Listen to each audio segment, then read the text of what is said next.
26/11/2008 को बंबई में आतंकी हमला हुआ। सिर्फ कसाब अजमल अमीर कसाब इकलौता एक टेररिस्ट पकड़ा गया जिंदा, बाकी के एनकाउंटर में तो मारे गए। लेकिन मुझे कहा गया था उस वक्त मुझे कहा गया था कि कसाब के खिलाफ अलग अलग चार्जशीट करो ताकि हम कसाब को जल्द से जल्द फांसी दे सके। मैंने कहा क्यों? बोले हमें कसाब को फांसी देना है। मतलब कसाब को तो ऐसी फांसी मिल सकती है? नहीं, हमें कसाब को ही सिर्फ फांसी देना है। मतलब अगर आप ऐसा करेंगे तो हम पाकिस्तान का नकाब कभी सामने दुनिया के सामने नहीं ला सकते। हमने नहीं माना। बॉम्बे पुलिस को हमने हिदायत दी कि सिंगल चार्जशीट दर्ज करो। हमने सिंगल चार्जशीट दर्ज की। Within a year we have completed a trial. फिर हम बाद में उसके बाद भी मैं इधर गया था, इस्लामाबाद गए थे हम, यानी as a member of the official delegation team government of India का। वो गया था मैं 2012 में। 2012-13 में मैं इस्लामाबाद और मेरे साथ गवर्नमेंट ऑफ इंडिया के 3 ऑफिशियल्स थे। वहां मीटिंग हमारी हुई पाकिस्तान के अधिकारियों के साथ। पाकिस्तान के अधिकारियों को हमने बता दिया कि तुमने कॉन्स्पिरेसी साजिश का आरोप नहीं लगाया। उनका जवाब एक ही था कि भाई आपने हमें इन्वेस्टिगेशन की परमिशन नहीं दी।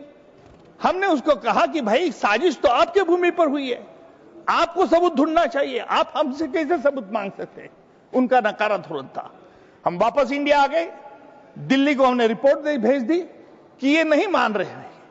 उसके बाद जब सत्ता बदल हो गई, महाराष्ट्र में सत्ता बदल हो गई, तब फिर जैसे ही कसाब के खिलाफ, एक कसाब ने जो उसको तो फांसी हो गई थी, लेकिन उसके बाद महाराष्ट्र के मुख्यमंत्री देवेंद्र फडणवीस ने को हमने बताया कि डेविड हेडली ने जो शिकागो कोर्ट में कबूली दी है उसमें कहा है कि पाकिस्तान से किस तरह से मदद मिलती है।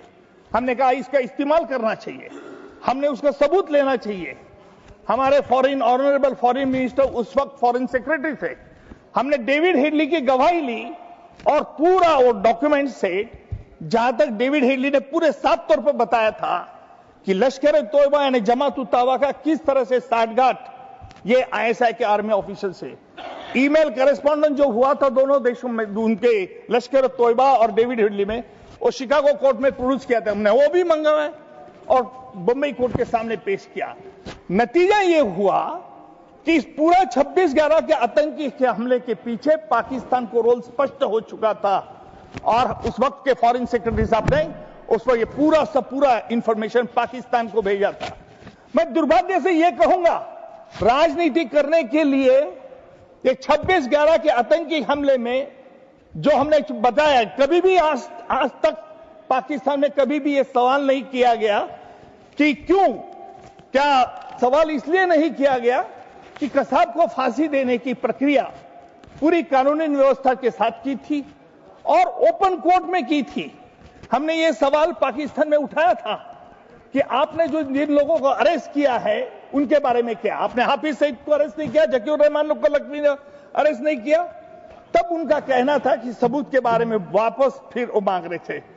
मैं एक बात बहुत गहराई से वहां महसूस की कि पाकिस्तान उस समय भारत को गंभीरता से नहीं लेता था। उनकी भाषा में, उनकी व्यवहार में, उनकी रवैये में एक बात साफ झलकती थी कि उन्हें यह विश्वास था कि भारत तो निर्णायक प्रतिक्रिया न देगा और न ही आतंक के खिलाफ कोई ठोस कदम उठाए। लेकिन वो भारत तब का था, अब नहीं। आज मैं ये जरूर कहूंगा कि हमारे सरकार ने ऑपरेशन सिंदूर के माध्यम से ये साफ कर दिया है कि सिर्फ हम फाइलों में नहीं लड़ते, हम फील्ड में जवाब देते हैं।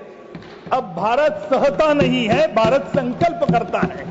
अब भारत चुप नहीं रहता, भारत सीधा जवाब देता है। जो पाकिस्तान कभी भारत को हल्के में लेता था, आज वही पाकिस्तान अपने आतंक से डरा बैठा है भारत की प्रतिक्रिया के भय से। यह परिवर्तन केवल एक नीति का नहीं, यह परिवर्तन मैं जरूर कहूंगा नेतृत्व का है। यह परिवर्तन सरकार की निर्णायक सोच का है, नरेंद्र मोदी जी की सरकार की सोच का है।